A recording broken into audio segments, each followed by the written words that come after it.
Iya, saat ini saya akan menampilkan materi untuk pengantar kitab ulangan. Apakah sudah terlihat layar slide-nya? Sudah. Sudah ya. Iya, jadi hari ini kita membahas kitab ulangan. Jadi mungkin Bapak Ibu dulu juga waktu pas di sekolah masih sering mendengar istilah ulangan.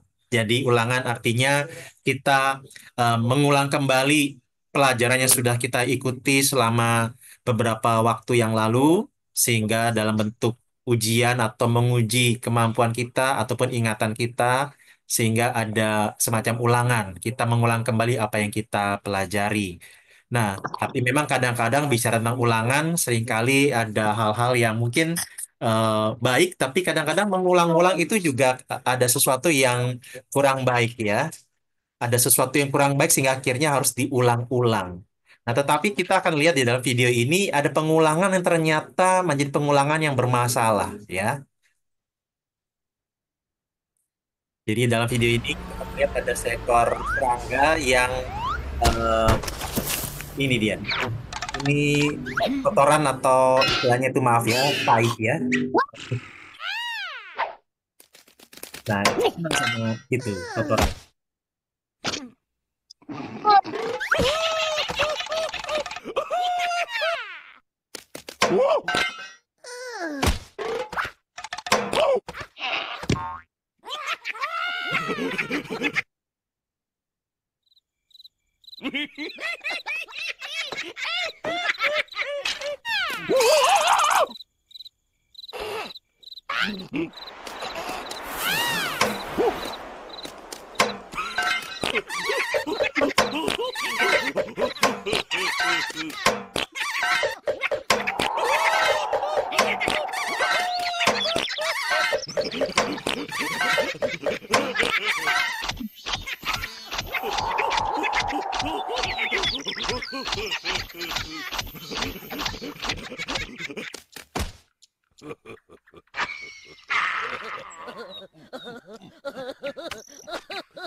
Iya, rekan-rekan. Jadi kita melihat di sini eh, mengenai pengulangan seringkali ini satu hal yang eh, negatif ya dalam hal ini.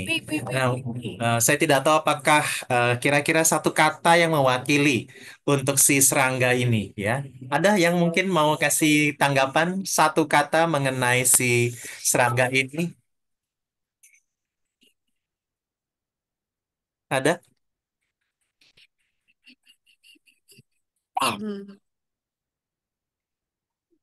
Seperti tidak belajar dari kesalahan. Iya. Jadi dia tidak belajar dari kesalahan ya Pak ya.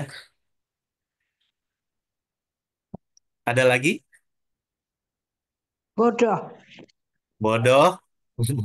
Ya, jadi sudah tahu salah diulang-ulang ya. Jadi kita bisa simpulkan tadi bodoh. Ada lagi yang lain? Masuk. Ay. Oh iya iya iya iya iya.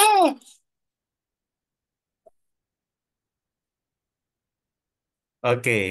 Eh, mungkin salah satu yang perlu kita lihat juga adalah dia mengulangi kesalahan yang sama dan dia sedang mengejar sesuatu ini ya. Ini kotoran atau yang tadi sempat saya katakan ya, maaf kurang sopan sebenarnya kata-katanya.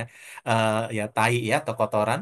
Jadi ini ketika mengulang-ulang kesalahan justru seharusnya kita diajak untuk berpikir ya, apakah yang saya kejar adalah sesuatu yang memang pantas untuk dikejar sampai akhirnya kita bersedia untuk mengulang-ulang rasa sakit, mengulang-ulang penderitaan, bercapek-capek, apakah itu sesuatu yang pantas sehingga kita tidak bermasalah untuk mengulang-ulang. Nah, jadi rekan-rekan kalau hari ini kita membahas tentang kitab ulangan, maka kita sebenarnya diajak untuk memikirkan kembali kenapa harus diulang, ya.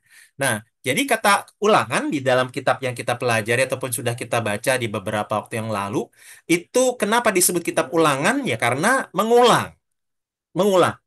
Nah, dalam bahasa Inggris itu kalau Alkitab berbahasa Inggris yang rekan-rekan mungkin lihat, kata yang dipakai untuk judul dari kitab ini adalah Deuteronomi. Nah, kata Deuteronomi ini diambil dari Alkitab Perjanjian Lama berbahasa Yunani yang saya tulis di sini LXX. LXX itu kalau dalam bahasa Yunani itu angka 70. 70, kenapa disebut 70? Karena kemungkinan ada 70 atau sekitar 72 orang yang menerjemahkan Alkitab Perjanjian Lama berbahasa Ibrani atau Aram, Ibrani dan Aram ke dalam bahasa Yunani. Sehingga Alkitab Perjanjian Lama berbahasa Yunani ini disebutnya LXX atau Septuaginta. Nah, kata pengulangan di sini itu, maaf ini ada yang chat ya. Apakah suara saya kedengaran rekan-rekan? Kedengaran, Terdengar, Pak. Bang. Kedengar Jelas. ya? Oh, oke, Iya. baik. Iya, Kok saya teduh, akan kok coba teduh. lebih keras Iya. suaranya ya. Nah, jadi rekan-rekan, kata ulangan di sini artinya ada di dalam kitab Ulangan 17 dan 18 untuk kata Deuteronomi tadi, yaitu pemberian hukum yang kedua kali. Jadi ada pengulangan hukum yang disampaikan kedua kalinya. Dan ini eh, diterima ataupun kitab Ulangan ini, penerima mula-mulanya adalah bangsa Israel generasi kedua. Artinya mereka adalah anak-anak dari bangsa Israel yang keluar dari Mesir. Jadi orang-orang Israel yang keluar dari tanah Mesir karena mereka, kalau masih ingat rekan-rekan di kitab Bilangan, mereka memberontak terhadap Allah, tidak percaya kepada laporan dari Yosua dan Kaleb mengenai tanah perjanjian, akhirnya Allah menghukum mereka sehingga mereka keliling-keliling di padang gurun selama 40 tahun, baru nanti mereka masuk ke tanah perjanjian. Nah, ketika mereka keliling-keliling di padang gurun selama 40 tahun, itu adalah masa di mana bangsa Israel generasi pertama, yaitu orang-orang yang tadi keluar dari Mesir, itu meninggal semua, sehingga nanti yang masuk ke tanah perjanjian adalah bangsa Israel generasi kedua, alias anak-anak dari orang Israel yang keluar dari Mesir. Nah, hanya dua orang bangsa Israel generasi pertama yang akhirnya bisa masuk ke tanah Kanaan, yaitu Yosua dan Kaleb. Selebihnya orang-orang generasi pertama ini mereka tidak masuk ke tanah Kanaan, termasuk Musa. Musa juga tidak masuk ke tanah Kanaan. Nah, ya di dalam kitab Ulangan di pasal terakhir rekan-rekan akan bisa lihat kembali bagaimana itu mengisahkan tentang kematian Musa. Jadi Musa tidak diizinkan masuk ke tanah perjanjian, dia hanya bisa melihat dari sebuah bukit dan atau gunung dan disitulah tempat dia nanti dikuburkan. Nah, sehingga pasal 34 kemungkinan ditulis oleh Yosua. Yosua ini semacam eh, binaan ataupun apprentice ataupun asisten dari Musa. Nah, kapan penulisan atau kitab ulangan ini diberikan awal-awalnya? Nah, berarti karena ini bicara tentang Musa yang disampaikan kepada orang Israel dan Musa menjelang kematiannya, jadi kita bisa lihat di sini bulan-bulan terakhir sebelum kematian Musa. Jadi sebelum bangsa Israel memasuki tanah perjanjian di sebelah timur Sungai Yordan, kitab ini diberikan sehingga ada pesan yang mau disampaikan bahwa dulu pesan-pesan dari Allah disampaikan kepada generasi pertama. Nah, generasi pertama gagal sehingga mereka mati di padang gurun. Nah, sekarang sebelum generasi kedua masuk ke tanah perjanjian, jangan sampai mereka mengulangi kegagalan yang sama yang dilakukan oleh orang tua mereka. Nah, isi kitabnya kira-kira seperti ini. Jadi ada pengulangan ikatan perjanjian kepada generasi kedua sebelum menaklukkan tanah Kanaan. Nah, secara pembagian kitab, ini pembagian kitab yang saya berikan ya. Nanti rekan-rekan kalau mau baca eh, pengantar-pengantar kitab ulangan yang lain bisa jadi pembagiannya berbeda. Nah, tetapi ini salah satu yang bisa membantu. Pasal 1 sampai 3 bisa tentang melihat ke belakang mengenai apa yang sudah dialami. Pasal 4 sampai 11 mengenai firman Tuhan, nasihat-nasihat yang disampaikan. Nah, pasal 12 sampai 26 ini penetapan ikatan perjanjian. Nah, pasal 27 sampai 30 itu semacam upacara atau seremoninya. Nah, pasal 31 sampai 34 melihat ke depan mengenai persiapan untuk masuk ke tanah Kanaan. Nah, jadi ini kira-kira gambaran sederhananya. Nah, saya mau fokus kepada satu bagian yang sangat terkenal di dalam kitab Ulangan, yaitu Ulangan 6 ayat 4 sampai 9. Ini eh, ayat ya Ulangan 6 ayat 4 dan seterusnya ini sering disebut sebagai Shema Israel. Jadi dari kata Shema, nah di sini kata dengarlah ini kalau dalam bahasa aslinya bahasa Ibrani itu Shema artinya mendengar ya. Dengarlah jadi ada kata perintahnya. Nah, jadi di sini katakan dengarlah hai orang Israel, Tuhan itu Allah kita, Tuhan itu Esa. Kasihilah Tuhan Allahmu dengan segenap hatimu dan dengan segenap jiwamu dan dengan segenap kekuatanmu. Apa yang kuperintahkan kepadamu pada hari ini haruslah engkau perhatikan, haruslah engkau mengajarkannya berulang-ulang kepada anak-anakmu, dan membicarakannya apabila engkau duduk di rumahmu, apabila engkau sedang dalam perjalanan, apabila engkau berbaring, dan apabila engkau bangun. Haruslah juga engkau mengikatkannya sebagai tanda pada tanganmu, dan haruslah itu menjadi lambang di dahimu, dan haruslah engkau menuliskannya pada tiang pintu rumahmu dan pada pintu gerbangmu. Demikian pembacaan firman Tuhan. Nah, rekan-rekan sekalian, bagian ini menjadi bagian yang sangat penting sekali dan sangat terkenal sekali, apalagi ketika kita lihat di ayat yang kelima. Kasihilah Tuhan Allahmu dengan segenap hatimu, dan dengan segenap jiwamu, dan dengan segenap kekuatanmu. Bagian ini adalah bagian yang dikutip oleh Tuhan Yesus ketika ia menyampaikan tentang the golden rule, atau aturan emas, atau hukum yang terutama. Nah, tetapi sebelum ada perintah di ayat yang kelima ini, menarik di ayat 4 didahului dengan kata-kata, dengarlah hai orang Israel, Tuhan itu Allah kita, Tuhan itu Esa. Jadi penekanan dari kenapa orang-orang Israel harus menaati ayat 5 dan seterusnya adalah karena sudah ada relasi dengan Allah. Jadi karena sudah ada relasi dengan Allah, bahwa Dia, Tuhan itu Allah kita, dan kita adalah umatnya, maka sudah seharusnya kita mengasihi Tuhan Allah kita dengan segenap hati kita dan seterusnya. Jadi perintah-perintah Allah ini bukan supaya kita disayang Tuhan, bukan supaya kita diubah statusnya, bukan supaya kita punya relasi dengan Tuhan, melainkan karena sudah punya relasi dengan Tuhan, maka jalanilah hal-hal yang sesuai dengan kesepakatan dan juga menggambarkan seperti apa relasi kita itu. Jadi ibaratnya ketika kita eh, menikah, ketika kita bersahabat, maka dari situ seharusnya ada aturan, ada ikatan, ada perintah karena kita sudah punya ikatan relasi. Ibaratnya begini, saya tidak perlu dituntut untuk mengasihi tetangga saya karena tidak ada ikatan apa-apa saya dengan tetangga saya, apalagi dengan istrinya tetangga saya. Itu bisa jadi nanti saya digaplokin sama pasangannya. Nah, tetapi ketika saya sudah mengikatkan diri saya dengan istri saya, maka sudah seharusnya saya mengasihi dia dan dia mengasihi saya. Dan demikian juga, yang paling dituntut untuk mengasihi saya adalah istri saya. Yang paling dituntut untuk mengasihi istri saya adalah saya suaminya. Jadi, ada relasi terlebih dahulu, dari situ ada perintah yang mengikuti. Nah, sehingga rekan-rekan sekalian, sebelum kita mau bilang saya mau taat kepada kehendak Tuhan, pertanyaannya, seperti apakah relasi saya dengan Tuhan?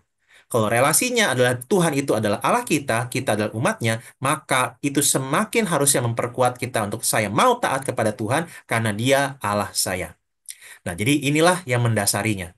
Tuhan itu Allah kita, Tuhan itu Esa. Jadi dalam bagian ini mau dikatakan, tanda kutip, kekasih kita itu hanya satu. Nah, karena itu, kasihilah Tuhan Allah kita dengan segenap hati kita. Karena Tuhan kita satu, hati kita segenap atau sepenuhnya untuk Dia. Jiwa kita segenap seutuhnya, sepenuhnya untuk Dia. Kekuatan kita segenap seutuhnya, seluruhnya untuk Dia. Jadi ini yang perlu menjadi penekanannya. Kenapa didahului dengan kata-kata Tuhan itu Esa? Artinya jangan mendua hati. Karena Tuhan itu Esa, hanya satu, ya hatimu hanya untuk Dia semata-mata, jangan kepada yang lain. Nah, inilah yang perlu kita terus-menerus miliki di dalam diri kita, terus-menerus kita hayati dan terapkan. Sehingga kita belajar untuk menyingkirkan berhala-berhala yang seringkali menjadi kekasih jiwa kita, yang sangat menyenangkan buat kita dan kita ingin senangkan. Kita belajar untuk menjadikan Tuhan sebagai satu-satunya dalam hidup kita. Nah, di sini dikatakan apa yang kuperintahkan kepadamu pada hari ini haruslah kau perhatikan. Jadi diperhatikan, dicermati baik-baik. Dan yang menarik, ayat 7. Jadi ternyata bukan hanya sebagai konsumsi pribadi, tetapi ayat 7 haruslah engkau mengajarkannya berulang-ulang kepada anak-anakmu dan membicarakannya apabila engkau duduk di rumahmu, apabila engkau sedang dalam perjalanan, apabila engkau berbaring dan apabila engkau bangun. Jadi terus-menerus diajarkan dan dibicarakan kapanpun dan dimanapun. Dan di sini dikatakan berulang-ulang. Jadi jangan hanya sekali dua kali, tetapi terus-menerus konsisten. Nah, memang anak-anak generasi zaman sekarang itu seringkali dikasih tahu sekali, nggak langsung ngerti, nggak langsung nurut. Mau nggak mau harus berulang-ulang. Nah, tetapi sebenarnya ayat ini mau mengatakan, bukan hanya generasi sekarang yang perlu terus-menerus berulang-ulang dikasih nasihat, diberitakan firman. Tetapi setiap generasi, setiap kita terus-menerus berulang-ulang harus diingatkan, harus diajarkan kebenaran firman. Dan seolah-olah mau bilang begini, nanti kalau kamu sudah sampai di tanah perjanjian, kamu harus ajarkan firman ini kepada anak-anakmu terus-menerus. Jangan sampai engkau melakukan kegagalan seperti yang dilakukan oleh orang tuamu, melainkan lakukan ini berulang kali, ajarkan kepada anak-anakmu, dan ajarkan juga supaya anak-anakmu mengajarkannya berulang-ulang kepada anak-anak mereka nanti. Jadi artinya, warisan yang paling utama harus diteruskan kepada anak cucu kita, bukan semata-mata bicara tentang harta materi, tetapi firman Tuhan. Ini yang terus-menerus harus kita beritakan, sampaikan, dan wariskan kepada anak cucu kita. Yang menariknya, di ayat 8 dan 9, ya ayat 8 khususnya, haruslah juga engkau mengikatkannya sebagai tanda pada tanganmu, dan haruslah itu menjadi lambang di dahimu. Diikat di tangan, artinya, karena di tangan, mudah untuk kita lihat. Makanya, kalau kita pakai jam, jam tangan. Jadi, gampang. Kapanpun, dimanapun kita berada, setiap kali kita butuh melihat waktu, menunjukkan waktu jam berapa, tinggal kita lihat tangan kita. Gampang bagi kita untuk melihatnya. Nah, kalau lambang di dahi artinya kita nggak bisa ngelihat, tetapi orang lain yang ngelihat. Bagaimana firman Tuhan itu terlihat melalui kehidupan kita, dilihat oleh orang lain. Nah, tapi memang rekan-rekan, ini pesannya cukup menarik, cukup indah sekali. Kita ajarkan kepada orang lain, kepada anak cucu kita, kita jadikan itu sebagai hal yang menunjuk dan memandu kita. Kita jadikan ini sebagai sebuah kesaksian bagi orang di sekitar kita. Itulah yang harusnya menjadi bagian ini. Kita lakukan, melakukan firman Tuhan, mengajarkannya, dan juga membagikannya kepada orang lain. Nah, tetapi menariknya ketika di sini dikatakan mengikatkan pada tangan, lambang di dahi. Nah, orang-orang Yahudi itu ternyata menerapkannya juga secara harfiah. Jadi ini istilahnya kalau dalam bahasa Ibrani tefilin. Jadi eh, ada dua kotak dari kulit yang di dalamnya berisikan ayat-ayat Alkitab. Nah, ini kemudian kotak ini diikat ke dahi kita, ke dahi mereka ya, orang-orang penganut agama Yahudi, dan juga di tangan mereka menggunakan tali kulit, satu diikatkan ke tangan, satu ditempatkan di dahi. Ini dipakai sebagai pengingat tentang Allah dan untuk terus mengikuti hukum Yahudi secara rutin setiap hari. Nah, ini akan dilepas setelah selesai doa pagi ya, pelayanan doa pagi. Jadi ini mereka lakukan dan terapkan secara harfiah, benar-benar ada kotak seperti ini. Nah, kalau rekan-rekan iseng-iseng pengen lihat di internet, kata kuncinya tefillin, Tefillin. Nah, ini penerapannya. Jadi mereka pakai di dahi dan juga di tangan. Nah, itu di tangan, tangan kiri. Kenapa tangan kiri? Bukan di tangan tapi di lengan ya. Karena dekat dengan jantung, near to their heart, ya, dekat dengan hati atau jantung mereka, pusat To the keberadaan heart. diri kita, ya. Oh, Neil. Jadi ini mereka terapkan harfiah. Mereka lilitkan itu setelah selesai doa pagi baru mereka lepaskan. Nah, jadi ini sebenarnya salah satu hal yang di satu sisi mungkin agak unik, tetapi pesannya tetap perlu ya, bagaimana mereka mengkondisikan diri mereka untuk terus dekat dengan firman Tuhan. Nah, jadi rekan-rekan, inilah yang menjadi penekanannya bagaimana kita harus terus-menerus merenungkan, membaca, melakukan firman Tuhan. Seorang hamba Tuhan bernama D.L. Moody mengatakan, "The Bible will keep you from sin, or sin will keep you from the Bible. Pilihannya hanya dua. Alkitab menjauhkan kamu dari dosa, atau yang kedua, dosa menjauhkan kamu dari Alkitab. Dan seringkali yang terjadi begitu ya. Semakin kita merenungkan firman Tuhan, semakin kita terus-menerus taat kepada firman Tuhan, kita semakin berusaha dan menang terhadap dosa. Kita semakin berusaha untuk jauh dari dosa. Nah, tapi semakin kita larut dalam dosa, kita mungkin males, atau mungkin juga menyimpan kepahitan, kesombongan, amarah, akhirnya kita jadi tidak tertarik membaca Alkitab. Nah, justru bagian ini pilihannya ya dua ini. Alkitab menjauhkan kita dari dosa, atau dosa menjauhkan kita dari Alkitab. Penting sekali untuk terus-menerus kita menjaga diri di dalam firman Tuhan. Nah, yang berikutnya, satu kutipan yang menarik lagi yang ingin saya bagikan adalah ini ya.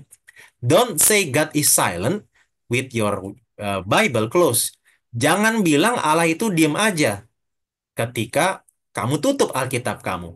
Artinya, seringkali kita merasa Tuhan tidak berbicara apa-apa, Tuhan kayaknya diam saja terhadap kita. Jangan-jangan karena memang kita tutup Alkitab kita nggak pernah buka, kita nggak pernah baca. Sehingga gimana kita bisa mendengarkan Tuhan ngomong kalau Alkitabnya kita tutup terus, kita tidak pernah baca, kita tidak pernah renungkan, apalagi kita lakukan. Nah, jadi rekan-rekan sekalian, biarlah bagian ini semakin menolong kita untuk terus dengar-dengaran terhadap suara Tuhan, buka hati kita, buka juga Alkitab kita, dan ya kita bersyukur ketika kita setiap hari diajak untuk membaca Alkitab tiap-tiap pagi atau tiap-tiap hari. Ini kesempatan untuk kita membuka hati dan telinga kita terhadap suara Tuhan. Jadi rekan-rekan, setiap kali kita membaca Alkitab 3 pasal tiap hari, mulailah dalam doa, Tuhan, apa yang Engkau ingin bicarakan kepada saya melalui 3 pasal pada hari ini? Tuhan mau ngomong apa sama saya? Ada kehendak Tuhan apa yang mau Engkau sampaikan kepada saya? Nah, itulah kenapa setiap hari memang saya selalu membuatkan bahan-bahan bacaan dan perenungan untuk kita, sehingga itu setidaknya bisa menolong rekan-rekan ketika membaca Alkitab, maka pertanyaan perenungan itu kiranya bisa membantu untuk teman-teman atau rekan-rekan semakin mengenal Tuhan, semakin mengerti pesan apa yang mau disampaikan dari ayat yang dibaca, dan kita bisa terapkan. Nah, karena itu teman-teman sekalian, yang menjadi pertanyaan buat kita adalah ketika kita memikirkan tentang masa depan kita, keluarga kita, anak-anak kita, warisan apa yang ingin kita teruskan kepada anak-anak kita? Yang pasti mungkin kita akan berharap bahwa kita bisa memberikan jaminan masa depan yang aman buat anak-anak kita, tabungan yang cukup untuk pendidikan dan lain sebagainya, atau mungkin ya rumah dan tanah, atau mungkin usaha sehingga anak kita ketika nanti lulus dalam perkuliahan, mereka tidak perlu pusing bekerja karena mereka tinggal meneruskan usaha kita. Di satu sisi itu tidak salah, tetapi jangan sampai yang terutama ini terlewatkan. Tidak mewariskan firman Tuhan kepada anak-anak kita. Ketika kita bisa mewariskan firman Tuhan kepada anak-anak kita, maka Tuhan akan menolong untuk anak-anak kita bisa mengelola warisan-warisan yang lain yang telah kita percayakan kepada mereka. Sebaliknya, ketika kita hanya mempercayakan harta duniawi kita kepada anak-anak kita, jangan-jangan itu semua akan begitu cepat lenyap, musnah, sirna. Karena apa? Mereka tidak mampu mengelolanya. Mereka tidak bisa menggunakannya secara bertanggung jawab karena tidak ada warisan firman Tuhan yang mereka dapatkan untuk mereka bisa mengelola harta duniawi mereka. Nah, rekan-rekan, biarlah bagian ini menolong kita untuk ayo mulai sekarang kita tekun di dalam firman Tuhan dan kita mulai mewariskan firman Tuhan, mengajarkan kebenaran firman Tuhan kepada anak dan cucu kita. Nah, sebagai penutup, saya hendak mengutip dari kata-kata dari Presiden pertama kita, Insinyur Soekarno. Di dalam satu pidatonya, dia mengatakan jas merah. Jas merah ini adalah singkatan dari jangan sekali-kali meninggalkan sejarah. Nah, kitab Ulangan sebenarnya menceritakan juga tentang sejarah. Sejarah dari kegagalan generasi pertama Israel yang jangan sampai terulang lagi, dilakukan kembali oleh orang-orang Israel generasi kedua. Ketika kamu mau masuk tanah perjanjian, jangan sekali-kali melupakan sejarah, jangan sekali-kali meninggalkan sejarah di mana Allah telah menuntun bapakmu, ibumu, tetapi ternyata mereka tidak taat. Belajarlah dari sini, dan kiranya engkau menjadi orang yang berhikmat di masa datang. Nah, biarlah materi ini eh, menyegarkan kita, menguatkan kita untuk kita tidak sekali-kali meninggalkan sejarah, termasuk sejarah bangsa Israel di dalam segala keberhasilan dan kegagalannya, agar kita bisa menjadi orang-orang yang semakin taat dan mengasihi Tuhan. Amin. Sekian materi yang saya bisa sampaikan.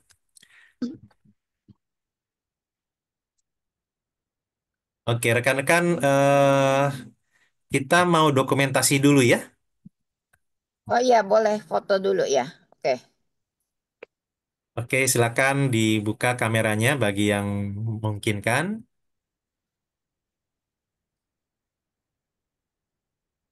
Oke, siap. Satu, dua, ya. Sebentar.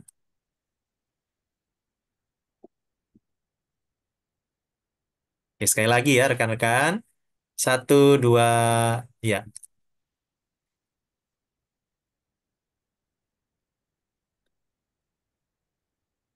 Oke, terima kasih rekan-rekan sekalian. Bu Endang nggak buka foto itunya. Sudah tuh, Hah? sudah Oh, tadi. udah ya? Bu Ya, Endang ada nggak kok nggak gambar mukanya? Kayaknya tadi belum ya. itu loh. Itu Ada Bu nggak Wen. Pak Abraham? Udah masuk belum? Ada. Oh Oke. ada. Ada. Ya, terima kasih. Oke oke kalau gitu. Oke, yuk dilanjut deh.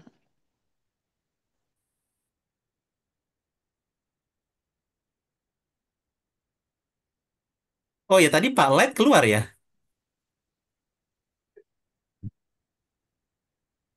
Oh Pak Lightnya keluar ya. Iya, tadi sempat dari awal masuk. Oh iya, dia sempat masuk terus belakang keluar lagi. Mungkin itu sinyalnya kali. Ya, ya. Nggak apa-apa. Oke, silakan rekan-rekan kalau ada yang ingin menanggapi, berdiskusi, sharing, ataupun juga bertanya, dipersilakan. Ya, saya tanya Pak Abraham ya. Ya, silakan Bu. Ya, bisa nggak sih kitab Ulangan ini kalau kan itu mengulang sejarah, mengulang firman-firman Tuhan yang disampaikan para nabi ke bangsa Israel. Bisa nggak sih kalau kitab Ulangan ini kita sebut sebagai ringkasan, sehingga misalnya males-males baca mulai kejadian sampai bla bla bla bla, kita cukup baca kitab Ulangan saja. Kayaknya apakah mencakup seperti itu atau bagaimana penjelasannya Pak Braham? Terima kasih. Ya, terima kasih Bu Endang. Eh, Pengulangan di sini dalam artian terutama pengulangan tentang perjanjian. Jadi ibaratnya di pas perjanjian di awal pertama kali mereka gagal, maka ada pengulangan perjanjian kembali. Ibaratnya semacam rekomitmen begitu. Jadi Hmm, memang tetap lebih tepatnya ulangan bukan ringkasan ya judul dari kitab ini. Karena kalau ringkasan maka ada banyak bagian yang tidak ya, ya, termasuk ya. di dalamnya, termasuk tentang penciptaan, kejatuhan manusia dalam dosa, itu tidak tidak secara jelas dimasukkan di dalam kitab Ulangan. Meskipun ada yang menyoroti bahwa kitab Ulangan ini adalah penjabaran ya, penjabaran dari 10 perintah Allah yang ada di Iya. dalam kitab Keluaran. Jadi memang apa namanya ada berbagai pandangan, cuma memang lebih lebih tepat ya tetap disebut sebagai pengulangan ya, karena mengulangi semacam perjanjian di awal ketika orang-orang Israel itu mengikatkan diri dengan Tuhan atau Tuhan mengikatkan diri dengan umat Israel. Oh gitu ya Pak. Iya ya, ya betul ya. Ya. Pengulangan perjanjian bisa, kemudian penjabaran dari hukum 10. Seperti itu ya Pak Braham ya. Ya, betul Bu. Oke. Ya, terima kasih Pak Braham. Ya, sama-sama Bu Endang.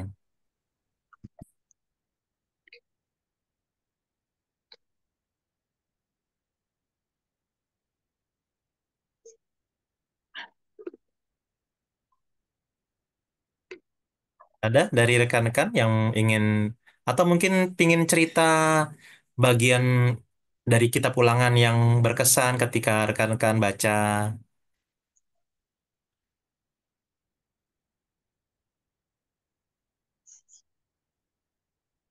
Saya Pak Abe mau nanya ya. Oh ya, silakan Bu Cuci. Ya, ya, terima kasih Pak Abe atas penjelasannya. Saya mau Sama-sama tanya Bu. yang ulangan 6 yang tadi Pak Abe bilang ya, 4 sampai 9 itu kan ada cerita orang Israel ya. Jadi ini untuk semua orang Israel ya Pak, bukannya untuk hanya yang Yakub itu bukannya Pak. Gimana Bu? Yang tadi yang Bapak bilang yang penting ini ulangan 6 ayat 4 sampai 9 ya, yang semua Mhm.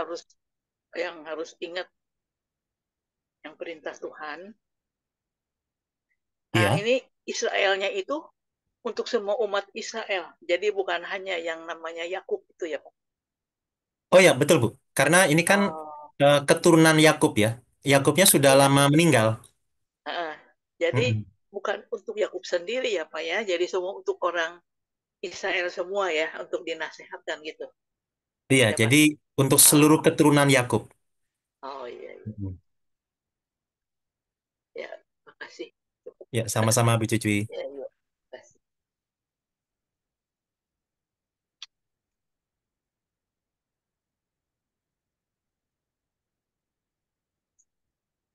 Ya, kitab ini memang menarik ditutup dengan kisah kematian Musa ya, yang di Gunung Nebo. Jadi itu sebenarnya sangat menarik sekali bagaimana Tuhan yang bisa dikatakan ya Tuhan yang menguburkan, Tuhan yang menguburkan Musa. Jadi meskipun Musa ya kita lihat sebagai ya bisa dikatakan sebagai hamba Tuhan yang gagal, tetapi Allah tetap mengasihi dia. Hmm. Jadi kalau nanti atau saya tampilkan saja ya ayatnya. Ini Gagalnya cukup gimana Pak secara garis besar gitu? Yang mana Pak? ya kegagalan Musa itu saya pernah bahas atau belum ya di pengantar ini. Jadi dia memang dia pernah dua kali diminta untuk mengeluarkan air dari batu ketika orang Israel itu kehausan. Nah, yang Ya, pertama kali memang dia disuruh pukul, pukul batunya dengan tongkat sehingga airnya keluar. Nah, ada waktu kedua kalinya, nah waktu pas kedua kalinya orang Israel ini kehausan, mereka marah-marah, mereka mencerca Musa, mereka menggerutu dan bilang, ngapain kami capek-capek keluar dari Mesir kalau ujung-ujungnya mati kehausan seperti ini? Nah, kemudian Musa datang lagi kepada Allah. Allah bilang bawa tongkatmu bersama dengan Harun, terus ngomong, katakan ke batu, ke sebuah batu, sehingga nanti keluar air dari situ. Nah, jadi perintahnya jelas. Musa diminta untuk berkata kepada sebuah bukit batu yang ada untuk mengeluarkan air. Nah, tapi begitu Musa ketemu orang Israel yang bersungut-sungut itu, dia entah terbawa emosi, muncul kemarahan, dan juga sekaligus tidak yakin dengan perkataan Tuhan, instruksi Tuhan. Akhirnya, tongkat yang dia bawa itu dia pakai untuk pukul batunya sampai dua kali. Hasilnya memang air keluar. Tapi kemudian Tuhan bilang, kamu tidak percaya kepadaku, kamu tidak menghargai kekudusanku, kamu tidak kuizinkan masuk ke tanah perjanjian. Jadi terutama di situ yang menjadi kegagalan Musa. Sehingga dia tidak diizinkan masuk dalam tanah perjanjian. pedih ya. Dengan Iya, kesalahan seperti itu dia tidak bisa menikmati tanah Kanaan. Padahal perjuangannya luar biasa. iya, betul Bu. I- 40 Ikut tahun itu. Tuhan, iya ikut Tuhan tuh susah gitu ya Pak Bay. Takut takut dosa kecil aja. Iya, tapi akhirnya toh Tuhan ampuni ya Pak ya. Iya. Dan menariknya gini ya, waktu pas eh, Musa pukul pukul batunya sampai dua kali, kan memang tidak sesuai dengan instruksi Tuhan. Tuhan hanya bilang ngomong. Nah, Ya, kita lihat di sini Tuhan ternyata ngasih anugerah juga kepada Musa. Dia tidak mau mempermalukan Musa di depan umat Israel. Jadi saudara bayangkan ya kalau misalnya akhirnya Tuhan bilang, kok kamu malah pukul sih? Kan saya cuma bilang untuk ngomong. kamu pukul batunya. Itu saya nggak minta. Saya nggak mau keluarin batunya ya. Nah, jadi saudara bayangkan kalau nanti ternyata Musa udah pukul sampai 2 kali, akhirnya nggak keluar, makin parah nanti. Orang-orang Israel ngamuk, wah, nabi gadungan, pemimpin bohongan nih, pulang, pulang, pulang, atau ditimpukin batu sampai mati. Nah, jadi di sini meskipun Tuhan tidak mengizinkan Musa masuk tanah Kanaan, tetapi pada saat itu Allah menjaga kehormatan Musa sebagai pemimpin yang Tuhan tetapkan. Jadi ya memang eh, cukup menyedihkan kegagalan tersebut bagi Musa, tapi Allah sebenarnya juga bisa dikatakan ya sakit hati dengan ketidaktaatan Musa. Dan meskipun Kan dia sakit hati, dia tetap Musa mempertahankan kan kehormatan tidak. Musa, gitu. Musa kan sebenarnya memang tidak pinter ngomong, Pak Abraham. eh Sebenarnya tidak pintar ngomong di sini kalau kita perhatikan dalam kitab Keluaran dan seterusnya. Sebenarnya yang lebih banyak berbicara itu Musa. Dia memang ketika dipanggil Tuhan, dia bilang dia tidak pandai bicara. Ya. eh Kalau dalam bahasa aslinya, kalau diterjemahkan kepada bahasa Indonesia adalah lidah dia tidak bersunat. Jadi lidahnya jelek, kotor, nggak bagus, najis, begitu. Nah, tapi sebenarnya ini adalah semacam gambaran dari pertama, dia yang mengalami eh, kehancuran citra diri, dia hancur harga dirinya karena 40 tahun awal dia itu hidup di istana Mesir. Dia dapat semua pendidikan yang ada, kesejahteraan yang ada. Jadi bisa dikatakan dia hampir setara dengan putra mahkota Mesir. Jadi bisa dibayangkan dia orang yang pasti punya banyak kesempatan untuk berbicara dan ngatur-ngatur orang. Nah, begitu dia bunuh mandor Mesir dan kemudian dia memelihara orang Israel yang berantem dan dia ketahuan telah membunuh, akhirnya dia kabur. Nah, dia masuk kepada 40 tahun yang kedua di padang untuk nanti dia kerjanya hanya ngangon domba. Jadi 40 tahun itu kerjaannya ngangon domba, selesai ngangon domba ya udah balik ke rumah, ketemu dengan mertuanya dan seterusnya. Jadi jarang ngomong.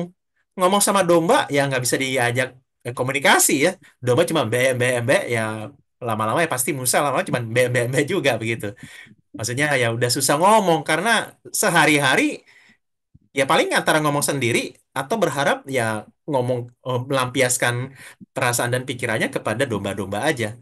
Jadi itu ya ada dua kemungkinannya, dia yang merasa minder, merasa jatuh harga dirinya sehingga ah udah deh yang lain aja, jangan saya. Dan yang kedua memang hal tersebut dimungkinkan juga jadi susah ngomong karena ya sehari-hari nggak pernah ngomong dengan orang, sehari-hari ketemunya domba. Masuk ke 40 tahun yang ketiganya, barulah dia kemudian eh, menjadi pemimpin bagi orang Israel. Jadi ya sebenarnya sih eh, tidak pandai berbicara di satu sisi itu ada kemungkinannya lebih kepada dia yang merasa rendah diri akibat harga dirinya jatuh dari seorang putra mahkota atau mantan putra mahkota menjadi seorang gembala domba. Begitu, Bu Endang. Iya, terima kasih Pak Abraham. Sama-sama.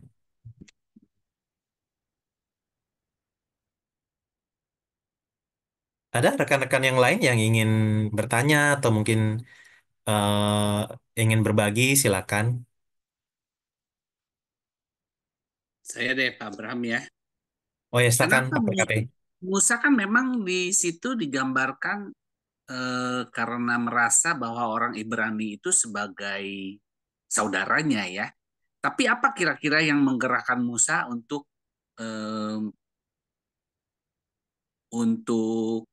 menjadi pemimpin bangsa Israel itu memberontak kepada bangsa Mesir ya?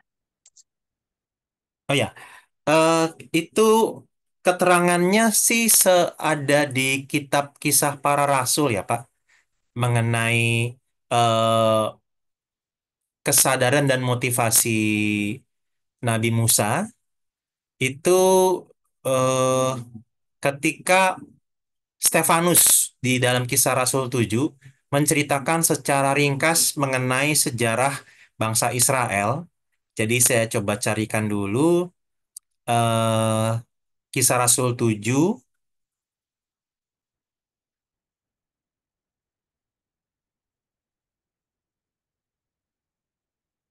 Oke, saya akan tampilkan Kisah Rasul 7.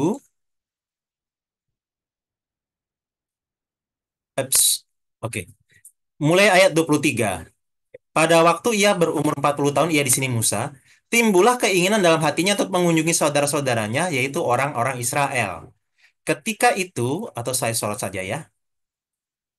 Nah, ketika itu ia melihat seorang dianiaya oleh seorang Mesir, lalu ia menolong dan membela orang itu dengan membunuh orang Mesir itu. Nah, di ayat 25, pada sangkanya saudara-saudaranya akan mengerti bahwa Allah memakai dia untuk menyelamatkan mereka, tetapi mereka tidak mengerti.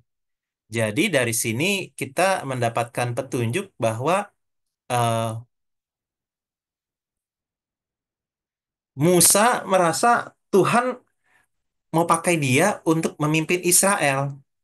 Itu yang menjadi motivasi dia sehingga dia membunuh mandor Mesir yang menganiaya pekerja Ibrani pada waktu itu. Jadi Ya, itu jadi yang menjadi artinya pada saat itu sebetulnya Musa itu menikmati kedudukan dia sebagai putra mahkota dari putrinya Firaun ya pada waktu itu. iya betul Pak. Jadi memang dia mendapatkan fasilitas-fasilitas yang sangat baik sekali pada zaman itu sebagai ya bisa dianggap sebagai putra mahkota Mesir pada waktu itu. Jadi pasti confidence-nya sangat tinggi. Cukup menarik sih secara dunia ya, mau meninggalkan zona kenyamanan ya. Iya betul Pak.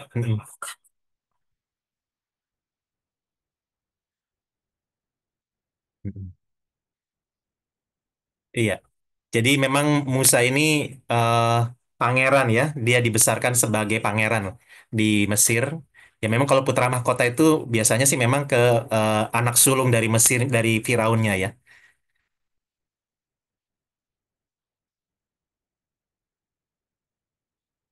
Dan memang ini satu hal yang menarik seperti tadi Pak TKP sebutkan, eh sebenarnya semacam penyangkalan diri juga. Dia sebagai orang yang sangat menikmati fasilitas yang sangat mewah dari sebagai seorang pangeran di Mesir, tapi dia punya tekad atau semangat atau mungkin ambisi untuk atau mungkin visi ya untuk mau membebaskan bangsa Israel, bangsanya untuk keluar dari penjajahan Mesir. Itu satu hal yang menarik sekali ya, sehingga dia ada semacam pengorbanan yang dia sepertinya siap untuk keluarkan di sana.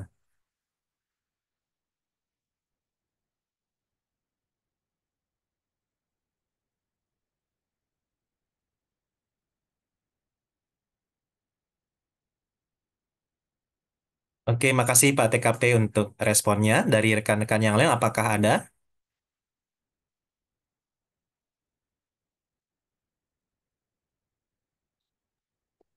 Selamat malam Pak Abraham, selamat Natal dan Tahun Baru. Baru Ya, jumpa. malam Pak Teguh. Selamat Natal Tahun Baru. Tadi menyambung yang Bapak sampaikan tentang kehidupan Musa, ternyata ada ini ya Pak, angka yang spesifik. 40 tahun pertama Musa menjadi eh, pangeran di Mesir, diangkat oleh putri Firaun. Kemudian 40 tahun kedua sebagai gembala pada mertuanya di Yitro. Kemudian 40 tahun ketiga adalah dia diberi mandat, diberi kuasa oleh Tuhan untuk memimpin bangsa Israel keluar dari tanah Mesir, Exodus. Dan dia berpulang 120 tahun, Pak ya. Iya, betul Pak. 120 tahun. Kemudian eh, kan melanglang di padang gurun 40 tahun. Kemudian kalau saya masuk ke perjanjian baru, Tuhan Yesus berpuasa 40 hari, 40 malam juga itu, Pak ya. Iya, empat Nah, puluh ini hari 1 malam. saya ingin bertanya sama Pak Abraham, kira-kira bagaimana ya Pak? Kok apakah angka 40 ini memang menjadi ciri khas dari sejarah Yahudi ini atau dari maksudnya sejarah dari karya Tuhan kepada bangsa Yahudi ini atau bagaimana nih Pak asal muasal dari 40 ini? Itu yang Hmm. pertama. Kemudian Bapak tadi eh, highlight di ulangan 6 4 ya, 4 sampai 9. Ulangan 6 4 sampai 9. Apakah itu yang menjadi dasar dari Tuhan Yesus Pak ya tentang hukum yang terutama itu? Waktu orang di Lukas 10 itu eh, tentang orang Samaria, perumahan orang Samaria yang murah hati itu Pak. Apakah memang dasarnya Tuhan Yesus mengutipnya dari ulangan ulangan 6 ayat 4 sampai 9 tadi ya Pak? Mohon penjelasannya Pak. Terima kasih. Ya, terima kasih Pak Teguh. Jadi memang angka 40 ini cukup spesial juga di dalam Alkitab, di dalam sejarah bangsa Israel. Seperti tadi yang apa namanya, yang tadi Pak Teguh sempat sampaikan juga, bagaimana eh, Musa ini umurnya itu bisa dibagi menjadi tiga bagian, 40 tahun pertama, 40 tahun kedua, 40 tahun ketiga, total 120 tahun. Itu usia dia.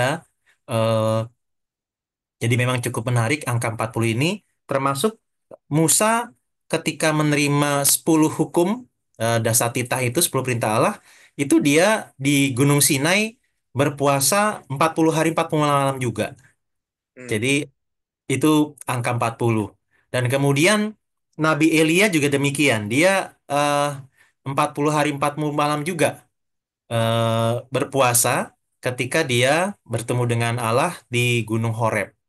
Nah, demikian juga Tuhan Yesus berpuasa 40 hari 40 malam juga di apa ketika dia setelah nanti kemudian dia dicobai di padang gurun. Jadi memang Dan ini cukup sering dipakai. mohon interupsi Pak, Tuhan Yesus itu berpuasanya sama sekali tidak ada satu tetes air pun Pak ya maksud. Eh, Soalnya di saya tidak Alkitab kan bisa pastikan, tidak ada tapi penjelasannya. ada penafsir yang menduganya Tuhan Yesus tetap minum karena yang dicatat adalah setelah dia berpuasa itu maka laparlah Yesus. Ya, Artinya kan sebenarnya, nah ini berdasarkan penafsir tersebut, kalau seseorang berpuasa, tidak makan, tidak minum, harusnya pertama kali yang dia rasakan adalah haus. Orang lebih mudah tahan lapar daripada tahan haus. Sehingga seharusnya ketika orang berpuasa, yang tantangan paling utama adalah kehausan, bukan kelaparan. Nah, tapi ketika di dalam eh, Matius pasal 4 misalnya dicatat bahwa setelah berpuasa itu laparlah Yesus, jadi ada yang menyimpulkan, oh berarti Tuhan Yesus tetap minum tapi tidak makan. Itu. Jadi ada yang menduga seperti itu. Karena kalau misalnya tidak makan tidak minum, maka perasaan pertama yang dialami harusnya haus bukan lapar. Begitu, Pak. Jadi ada yang ya, begitu, ada yang bilang tetap sama, tidak makan tidak minum. Jadi ada juga yang seperti itu menafsirkannya. Sehingga mencoba untuk tetap paralel dengan kisah Elia dan kisah Musa. ya. Demikian, Pak. Jadi memang angka 40 ini cukup spesial. Musa dan Elia juga berpuasa Pak ya. Iya, betul, Pak. Mm-mm. Dan uniknya nanti di sebuah bukit ketika Tuhan Yesus dimuliakan atau peristiwa transfigurasi, di situ Ya, muncul Elia dan Musa. ketemu Tuhan Yesus. Iya, Musa sebagai perwakilan dari hukum, Taurat, Elia sebagai perwakilan dari nabi-nabi. Oh, demikian Pak ya. Iya. Anunya. Iya. Kemudian Tuhan Yesus sebagai Oh, Tuhan Yesus sebagai penggenapan dari semuanya. Dia eh, Kristus sebagai penggenapan dari Taurat dan Yesus sebagai nah, penggenapan dari nubuat nabi-nabi. Dan buat itulah ya nabi. kenapa kita tidak menyebut Yesus sebagai nabi. Nabi Ya, di satu sisi kan penyampai firman Allah, tetapi yang ya, menariknya adalah Yesus bukan hanya menyampaikan firman Allah. Yesus adalah firman Allah itu sendiri. Jadi dia Ya, bukan hanya nabi, tapi dia sekaligus nubuat yang disampaikan oleh para nabi. Sehingga memang kalau hanya disebut nabi, berarti kita sedang membatasi Yesus ya. bagi penyampai berita saja. Padahal Yesus juga adalah isi dari berita itu sendiri, Injil itu sendiri. Dan oleh sebelah didiskon menjadi hanya nabi. Iya betul, Pak. Karena karena itu gengsi, Pak ya. Ya, jadi memang rekan-rekan yang sebelah seringkali memang ada mengutip-ngutip dari ya ini kalau yang kita lihat ya, karena kan dari segi waktu jelas mereka lebih belakangan. Jadi kadang Iya, ada yang melihat kutipan-kutipan mereka tidak konsisten. iya. Mm-mm. Artinya mereka tidak pede dengan kitabnya mereka sendiri. Iya, ya memang menarik juga sebenarnya salah satu ya ini jadi agak promosi ya. Jadi salah satu channel YouTube yang saya sempat lihat dari rekan-rekan kita di sebelah itu yang cukup eh, bisa dikatakan orang ini cukup rasional, cukup moderat dan terbuka dan cara pandangnya pun sangat apa ya, intelek. Ini seorang perempuan namanya Kumaila. Iya. Nah, ini dia Baiklah. nanti kalau rekan-rekan atau Pak Teguh bisa cari kata kuncinya Kumaila, dia ini Pakai eh, pakai Q atau K, Pak? K. K. Dia Kumail. beberapa kali kolaborasi dengan Ade Armando. Nah, dia ini eh, beberapa kali di channel YouTube-nya itu memberikan pengajaran, penjelasan mengenai hal-hal seputar agamanya. Itu sangat baik sekali pendekatan sejarahnya, pendekatan budayanya, sehingga kita sebagai orang Kristen itu mulai bisa memahami secara lebih jelas eh, hal-hal yang mereka yakini ya, rekan-rekan kita ini yakini tentang pengajaran di dalam agama mereka. Iya, Ya, itu sangat membantu sih penjelasan-penjelasan dari dia ya. Dan menariknya dia sebagai seorang perempuan dari agama sebelah sana, dia tidak menggunakan kostum seperti halnya perempuan-perempuan yang di sana ya. Dia ya maaf ya nggak pakai hijab dan hijab. dia mengerti itu kenapa dia nggak pakai. Dia punya alasan gitu. Jadi menarik sekali. Mm-mm. Iya, Pak.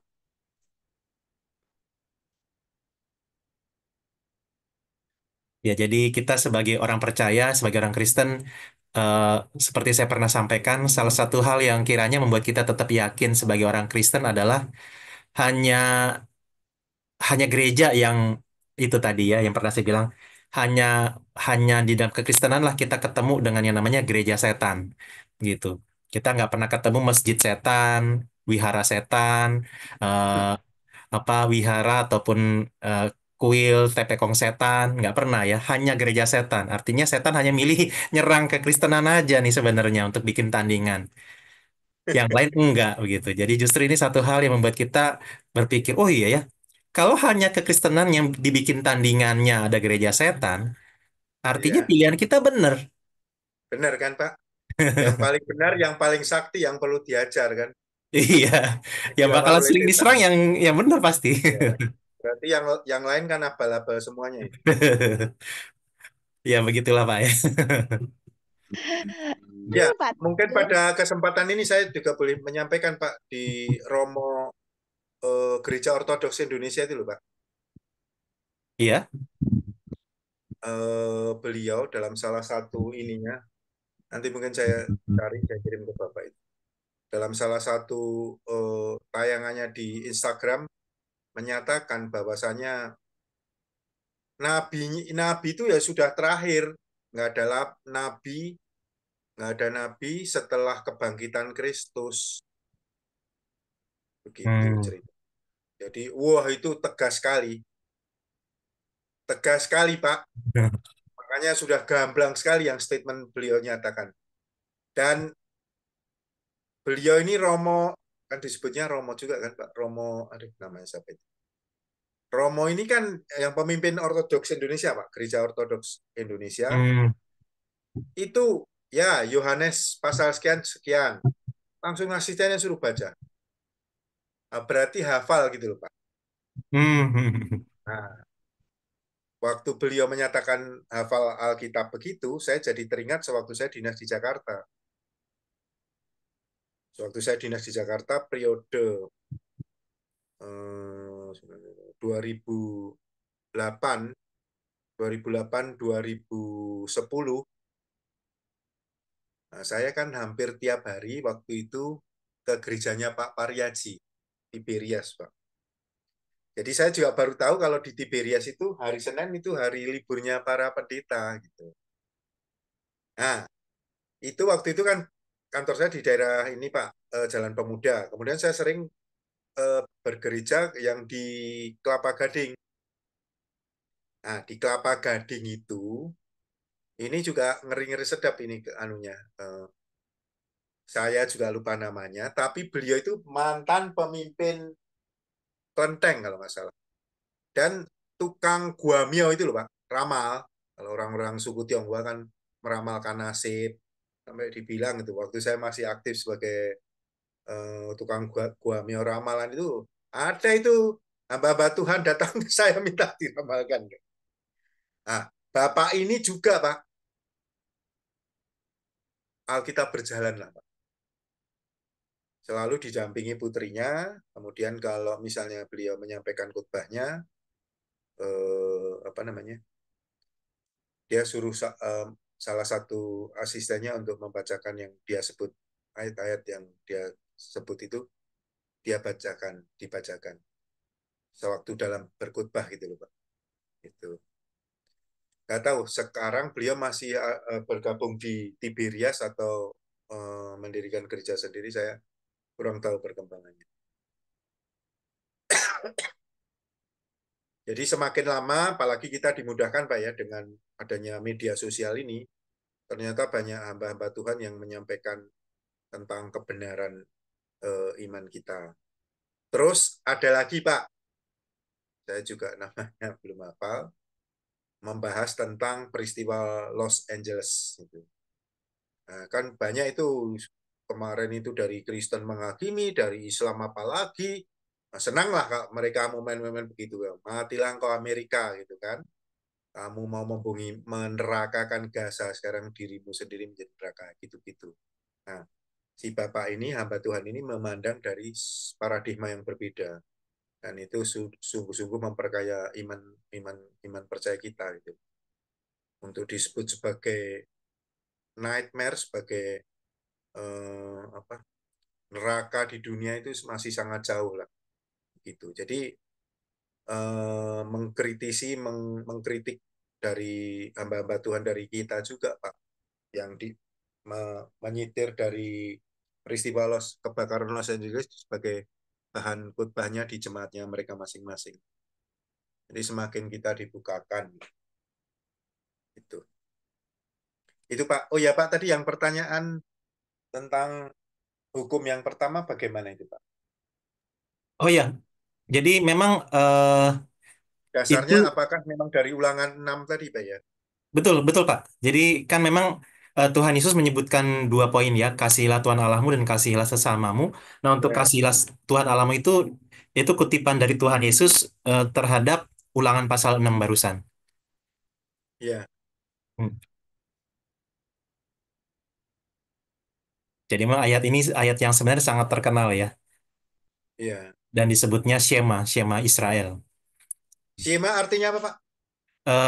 Dengar, dengarlah hai orang Israel. Itu jadi dari kata Dengarlah. pertamanya.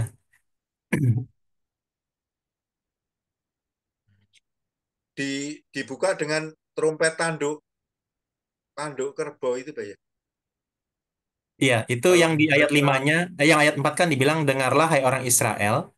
eh itu kalau dalam bahasa Ibrani Syama, karena ini kata Syama. perintah. Iya,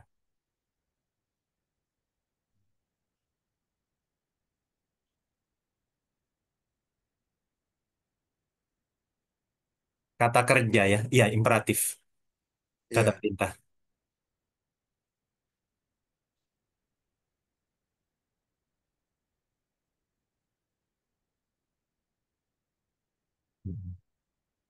Iya. Baik, terima kasih Pak Teguh untuk responnya. Terima kasih Pak Abraham untuk penjelasannya di kitab ulangan ini. Giliran teman-teman yang lain, Pak. Iya, baik rekan-rekan yang lain mungkin kalau ada yang ingin bertanya, menanggapi atau ingin berbagi bagian Alkitab tertentu yang mungkin sangat menyentuh sekali ketika membacanya dari kitab ulangan juga bisa.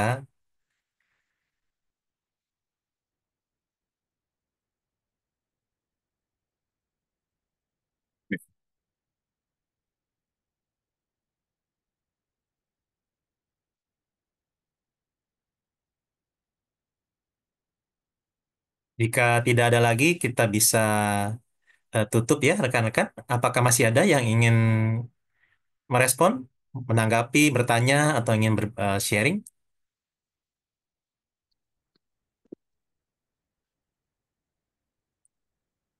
Satu lagi aja Pak Abraham ya. Oh ya, oke silakan Pak TKP. Yang kita tahu itu kan memang bangsa Yahudi ini melakukan ritual yang seperti yang digambarkan dalam kitab ulangan ini ya. Artinya mengulang-ulang, mengajarkan kepada anak keturunannya. Nah, eh, apakah ini sama dengan cara kita seperti bergereja begini, Pak Abraham? Jadi artinya ada sekolah minggu, menceritakan, apakah seperti itu yang ritual yang bangsa Yahudi kerjakan terkait dengan kitab Taurat mereka itu? Itu cukup. Baik, baik, terima kasih Pak. Jadi sebenarnya kalau dalam penerapan langsungnya, itu terjadinya di rumah-rumah. Jadi ini perintah kepada seorang ayah kepada anak-anaknya di rumah masing-masing. Jadi eh, seorang ayah yang mengajarkan Taurat kepada anaknya dan eh, apalagi kalau kita mengacu kemudian kepada perjalanan sejarah gereja, sebenarnya dulu gereja itu isinya hanyalah orang-orang dewasa. Anak-anak tidak datang ke gereja untuk beribadah.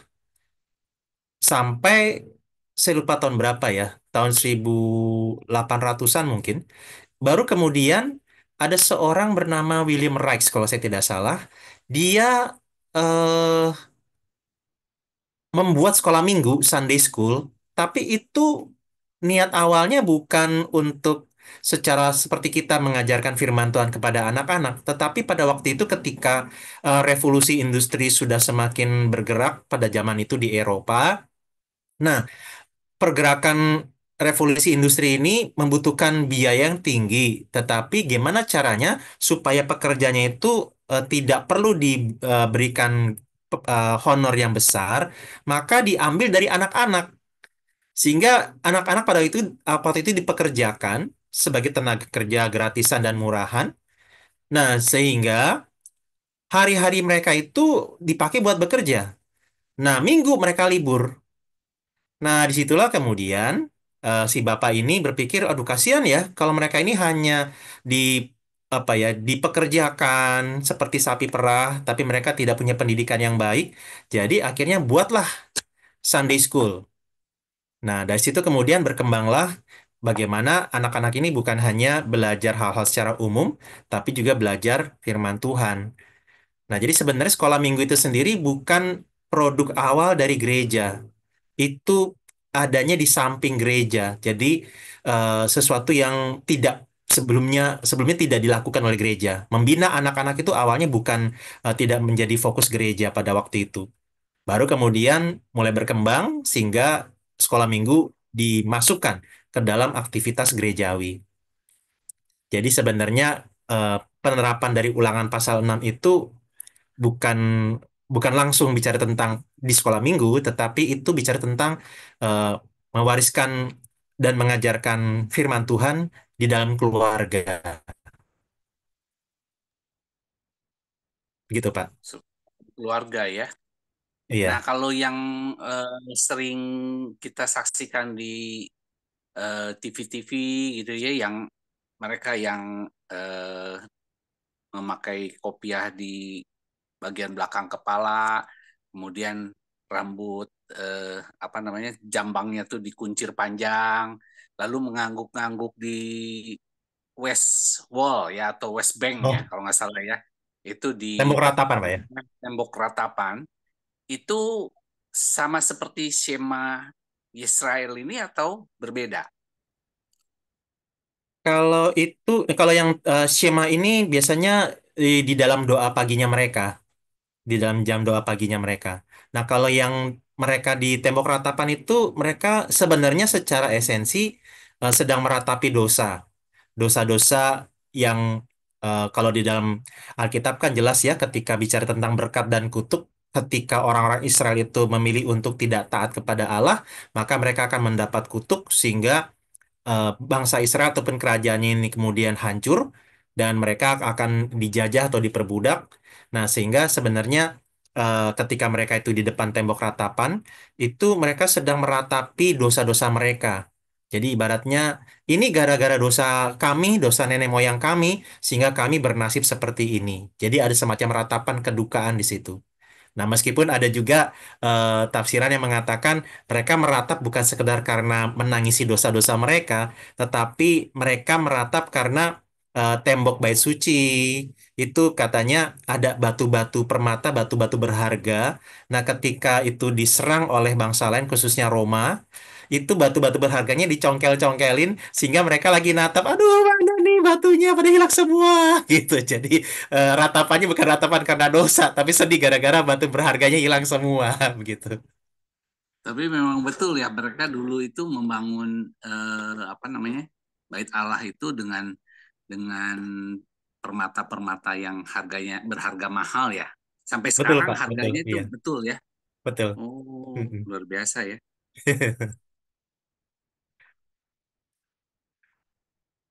Iya.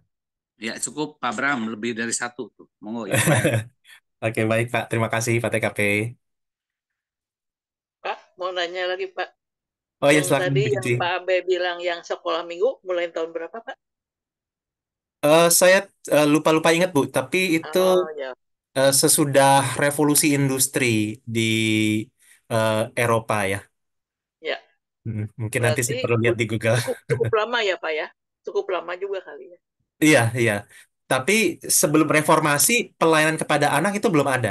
Maksudnya pelayanan Oh, khusus untuk anak itu nggak ada. Jadi yang datang beribadah ke gereja itu hanya orang dewasa. hmm, Hmm. ya, ya. Ya puji Tuhan ya. Jadi sekarang kita ada sekolah minggu. Wihara pun juga ada sekolah minggu ya Pak. Ikut ikut ikut Iya. kita. Iya iya. Jadi Mm-mm. kayaknya ikut. Ya, ya udah. Terima kasih Iya, ya, Pak. sama-sama Bu. Ya memang banyak kali eh, kekristenan itu menjadi contoh ya buat agama-agama Iya lain. iya Mm-mm. betul. Nah, Dan termasuk ya maaf ini kalau rekan-rekan ada yang mengikuti perkembangan agama Buddha di zaman sekarang, itu agama Buddha dalam ibadah-ibadahnya itu di beberapa acara mereka itu lagu-lagunya mirip-mirip lagu Kristen, full oh band, terus lagunya oh ngepop. Padahal kalau ya mungkin beberapa tahun lalu, beberapa puluh tahun lalu ibadah-ibadahnya orang Buddha itu nggak sampai seperti itu. iya iya. Jadi modern juga ya ikut ikut Iya. zaman Mm. Iya, jadi kemajuan. lebih Iya lebih gaul mungkin ya iya jadinya. iya. Heeh. Mm-mm. Ya,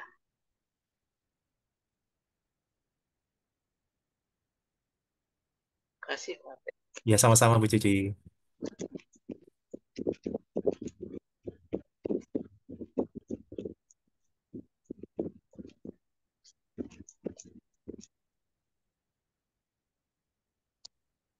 Tutup aja kali ya, Pak Abraham. Oh iya, Nah, kita tutup aja kali ya.